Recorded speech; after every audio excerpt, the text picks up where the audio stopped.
देश के तमाम तबकों के लिए लागू करें। परंतु दुर्भाग्यपूर्ण यह है कि मौजूदा सरकार ने देश की इस धरोहर को देश के निचले तबकों के हितों में न रख करके पूंजीपतियों के हाथों में सौंप दिया है। ऐसी परिस्थितियों में जहां कांग्रेस सरकार ने देश को 70 सालों तक संभाल के रखा था, वहीं इस बजट ने यह दर्शा दिया है कि देश की पूरी अर्थव्यवस्था इस बजट से निश्चित रूप से चरमरा जाएगी। बैंक बिकेंगे, पोर्ट बिकेंगे, एयरपोर्ट बिकेंगे, रेलवे स्टेशन पहले ही बिक चुके हैं। संपूर्ण रेलवे और जितनी भी सरकारी कंपनियां हैं जिनके पास लाखों एकड़ जमीनें हैं, उनको भी औने पौने दामों में इन पूंजीपतियों को बेचा जाएगा। बीमा क्षेत्र में LIC जैसी मुनाफा कमाने वाली कंपनी को भी प्राइवेट भागीदारी दी जा रही है।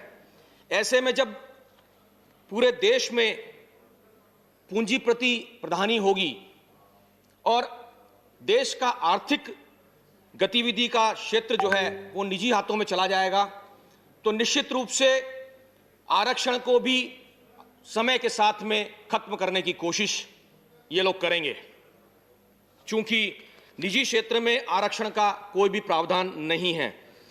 वित्त मंत्री जी का यह भी कहना था कि बेकार पड़ी बड़ी संपत्तियों को आत्मनिर्भर भारत के लिए इनका कोई योगदान नहीं है, इन्हें जो है मुद्रीकरण के लिए सीधे इन्हें बेचकर या रियायत दे करके या फिर ऐसे ही कुछ साधनों के माध्यम से इनका मुद्रीकरण किया जाएगा। मैं समझता हूं कि ऐसे व्यक्तित्व का ये निष्कर्ष निकलता है कि air India, BSNL, Bharat petroleum shipping corporation जैसे अनेक उपक्रम आत्मनिर्भर भारत के बीच में रोड़ा बन रहे हैं। माननीय सभापति महोदय, वर्ष 2020 की पहली तिमाही को लेकर के हम बात करें तो भारत की अर्थव्यवस्था जो है बहुत बुरी तरह से सिकुड़ी थी, 23.9% से। जो पूर्व अनुमान जो था गिरावट का लगभग 18.3%, उससे भी कहीं अधिक यह है। और यह आज के देश के सांख्यिकी की इतिहास की सबसे बड़ी गिरावट मानी जा रही है। इस गिरावट का असर देश की GDP निर्धारित करने वाले सभी 8 सेगमेंट्स पर नजर आ रहा है और कोरोना काल में लॉकडाउन के दौरान इस पर बहुत बड़ा बुरा प्रभाव पड़ा था। कोरोना काल में जब इस तरह की व्यवस्था थी, उसमें दूसरी और तीसरी तिमाही में भी अर्थव्यवस्था का संकुचन जो है क्रमशः 7.5% व 8% की दर से जारी रहा। बड़ी संख्या में लोगों की नौकरियां चली गई, बेरोजगारी ने देश को चारों तरफ से जकड़ लिया, जिस पर जो है इस बिल में किसी तरह की कोई बातचीत नहीं की गई है। देश में बेरोजगारी की दर मार्च 2020 को 8% थी, वहीं अप्रैल 2020 में यह सिर्फ एक महीने में ही 24% पर पहुंच गई थी।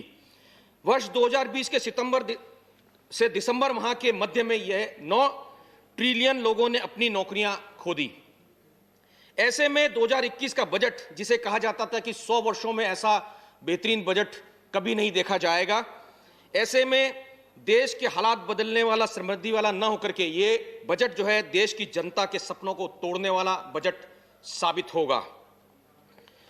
वित्त विधेयक में उन सभी विधेयकों को शामिल किया जाता है जो प्रत्यक्ष रूप से सरकारी आमदनी एवं सरकारी व्यय से संबंधित होते हैं तथा राजकीय कोष में आय एवं घाटा होने के निर्धारण में वे उपक्रम अपनी जो है अहम भूमिका निभाते हैं। अगर हम 2021 के वित्त बजट पर विधेयक पर हम नजर डालें तो मौजूदा फिस्कल डेफिसिट से निजात पाने के लिए इस विधेयक में कोई ठोस कदम नहीं उठाए गए हैं जो देखा जाना चाहिए था। माननीय सभापति महोदय, इसी कड़ी में मैं कुछ बिंदुओं पर प्रकाश डालना चाहूंगा जिससे इस वित्त विधेयक की खामियों को न सिर्फ उजागर किया जाएगा बल्कि इस फाइनेंस बिल की पोल खुलेगी। वेतनभोगी वर्ग के लिए किसी तरह की कोई राहत प्रदान नहीं की गई है। कोरोना महामारी और लॉकडाउन के दौरान 2.1 करोड़ से अधिक नौकरियां खत्म हुई। इसके बावजूद केंद्र सरकार ने ना तो आम जनता की मनोदशा को समझा और न ही उनके आर्थिक हालातों पर चिंता जताते हुए इस विधेयक में कोई